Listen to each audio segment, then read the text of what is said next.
What's up, guys? Welcome back to Between the Pylons. I'm John Camacho, and this is a very different video. This is a reaction video. As a lot of you guys know, I am a diehard Miami Dolphins fan, and I just watched one of the craziest games I've ever seen. And to be so emotionally invested in a way that I really haven't been in a long time, because the Dolphins haven't really been good in a long time, and they certainly haven't been competing for a playoff spot in a while. It was amazing. It really was. I'm hoarse because I've been screaming and I've been defeated and I've been cussing refs and I have been screaming again. I mean, it's just been amazing. It was actually a pretty boring game for the first 3.5 quarters. Just absolutely crazy. I'm just going to break down the last couple minutes. 9 minutes left. Dolphins put back Ryan Fitzpatrick back into the lineup, and yeah, Tua wasn't playing well. So it makes total sense why we would do that. And we put Fitzpatrick back in the lineup. Tua gets benched. I was actually initially worried about that. My first reaction was, man, is this just gonna destroy his development? Doesn't seem like it will. He seems like a pretty well-adjusted dude. He was not moping on the sidelines. I'm sure he's also smart enough to be aware of the cameras and be aware that at a certain point there's some pageantry that has to go along with it. You don't want the storyline to be Tua was moping on the sidelines while his team's trying to win a football game and get into the playoffs. That's not what you want to be going on. So I'm sure that has something to do with it. I'm sure he's not very happy about it, but hopefully he's not going to, let that affect his confidence. I mean, you have to assume this dude is ultra confident guy who's won a lot of football games. So I hope to not be worried about that, but that's the future. This is right now. We put Ryan Fitzpatrick back in a point where we still had a chance to win the football game, and we probably still had a chance to win the football game with Tua. The game was not over, but Brian Flores, I think, made the right decision to say, hey, we're trying to win now. This is about winning football games. This isn't about people's feelings. This isn't about, the development for the future or whatever. Like, that shit's going to come, and it's either going to happen or it isn't. But at the end of the day, Brian Flores only loses his job if he loses football games. So put in whoever you think gives you the best chance to win right now, especially when we are in a situation where we win this game and we win the next game. We are in the playoffs, signed, sealed, delivered. We put Fitzpatrick back in. We're down 13-16 at this point, midpoint of the fourth quarter, I think. And Fitzpatrick gets a couple throws down the seam to our guy, Gesicki. Fitzpatrick loves Gesicki. I don't think Gesicki even had a target, let alone a catch before Fitzpatrick got in. Gesicki makes a beautiful catch. I mean, right down the middle of the field, catches the ball with a couple yards away from the end zone. We end up kicking the field goal. We don't get in the end zone there, tie the ball game, right? All right, then it goes back and forth, 16-16. The Raiders get the ball with 4 minutes left, something like that. And I mean, just a great play by the Raiders. Derek Carr, nothing's going. We're played a lot of man-to-man throughout the game. Derek Carr runs out to the outside, on a bum leg, no less. Throws a beautiful ball down the sidelines. Byron Jones has pretty good coverage on Nelson Aguilar. Nelson Aguilar makes the catch. Byron Jones whiffs on the tackle, and Nelson Aguilar weaves his way right in the end zone. I say weave. He really just avoided one safety, but he gets in the end zone. Touchdown. Missed the extra point. Thank you, Daniel Carlson. I mean, good old Auburn kickers, gotta love them. Daniel Carlson misses the extra point. Now it is 23-16. Move it back. Dolphins have I think 3.5 minutes left. They scored really, really fast because the Raiders didn't get the ball. It was 4 minutes when the Raiders got the ball. 3.5 minutes left in the game. Dolphins get the ball. Short out route, I think on 2nd and 5 to Myles Gaskins. And what was great about this play is they were actually doubling Gesicki on the other side. They were saying, we're not going to let Gesicki beat us over the top. And Myles Gaskins gets that little gets the catch, just a 2 or 3 yard out route. And I don't know exactly what the route was. I'm sorry, I didn't research this video at all. But gets the ball. Gesicki puts a great block in, and Gaskins is able to beat just about everybody body and run into the end zone. Probably would have gotten caught if we were probably like another 10 yards back. But great play. We scored too fast though. We scored too fast. Raiders have plenty of time. 2 minutes left, I think. Over 2 minutes left in the game. And then the Raiders come back and they throw just a bomb down the field to Nelson Aguilar, and it's not caught. It was actually pretty good coverage. I'm going to tell you right now, I don't think Byron Jones did anything wrong. He had his hands on his shoulders a little bit. He like, you could tell there was like, by the truest definition of pass interference, okay, it's pass interference, but it wasn't really pass interference. And the call that they were actually calling, because he does kind of go over the top to catch the ball, that's legal. As long as you're going for the ball. He had two hands going for the football right here, trying to catch the ball, and then, lands. It was not pass interference. It was certainly not worth calling at the end of the game. That pretty much seals the game, right? Anyway, they call it. Raiders get the ball around the 20-yard line. I actually thought it was going to be around the 10, but it ends up being around the 20. Raiders run the ball. They end up getting the ball down to the 1-yard line. And after the first down, after time, they get all the time off the clock. Got to remember, like, this was just craziness. Like, I had every single emotion, right? We go down, we score a touchdown. Awesome. I'm excited. Like, I wasn't losing my mind excited, but I was excited. And then actually, I did lose my mind. I mean, it's just, I don't even know. Whatever. Back to the story.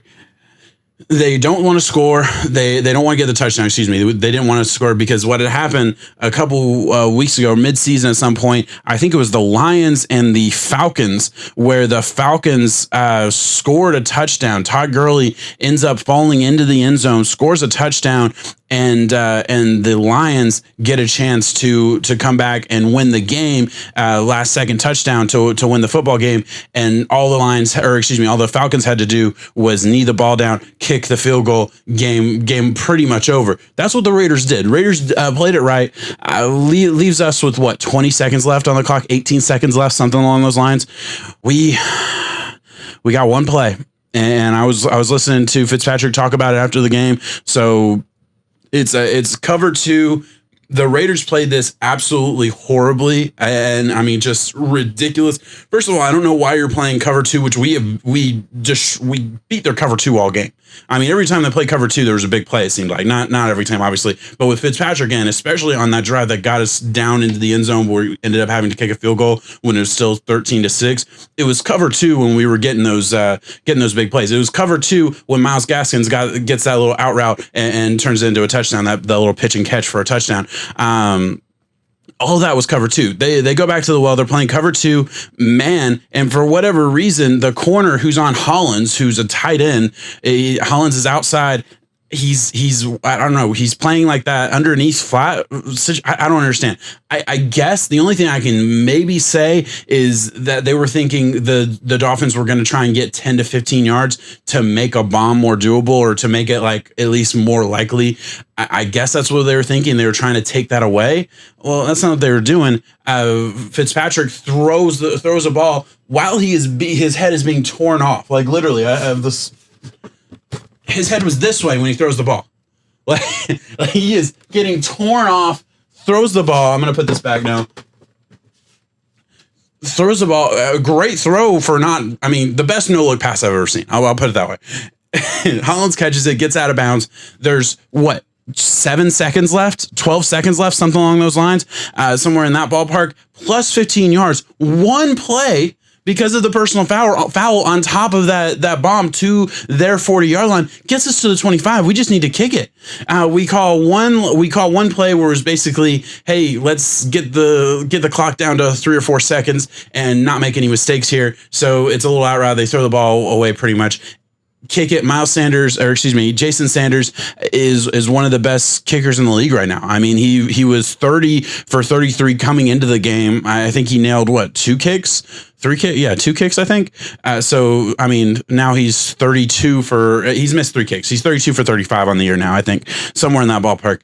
And we win the fucking game. We control our own destiny. And this is where I'm going to get to the other part of this video, because like all of that was just fucking nuts, right? We take the Raiders out of the playoffs, which I'm going to be honest, I don't hate the Raiders. I have no ill will towards the Raiders, but I don't think they're coached very well. I mean, you just throughout this season, I think they have good features. I think Gruden has a skill set for sure, and there's good parts about his coaching style. There's good parts about his scheme, and you know, there's things to like. I get that, but I mean, just boneheaded mistakes like cover two when there's 18 seconds left in the game, and all you have to do is make sure that they don't, you know, get a bomb downfield, and all you have to do is protect the sidelines. There's no timeouts.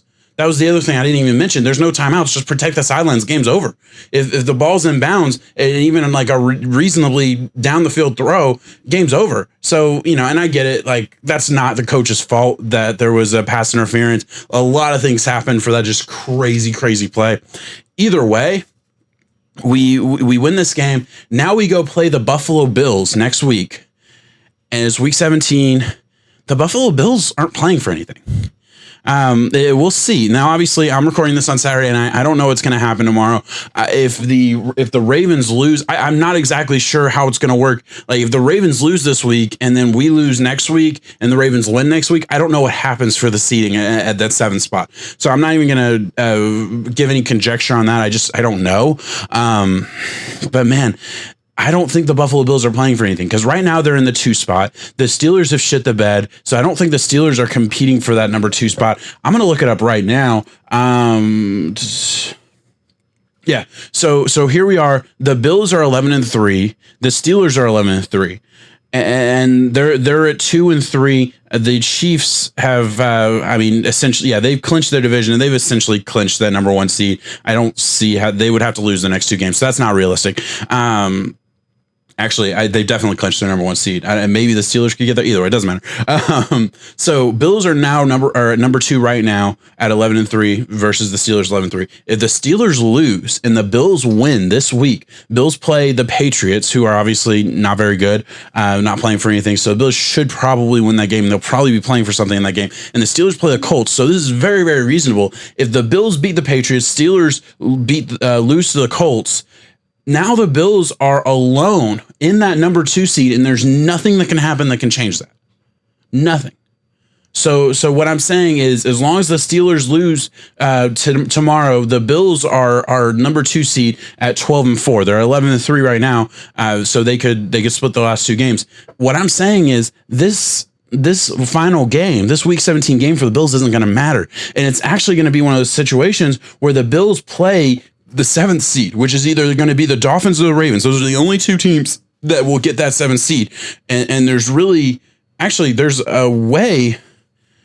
There's actually a way the Dolphins could get even higher, because the the Browns, Colts, and Dolphins are all at 10 wins right now. Granted, the Browns and Colts still play this week, so you know, we'll see what happens there. But the Dolphins could even get to the 6th or 5th seed, possibly. Most likely that's not going to happen, though. Most likely they're still trying to get that 7th seed. But there's an opportunity for the Bills to say, would we rather fight the Dolphins in week 17 for the right to play the Ravens, or would we rather let the Dolphins into the playoffs and play the Dolphins next week?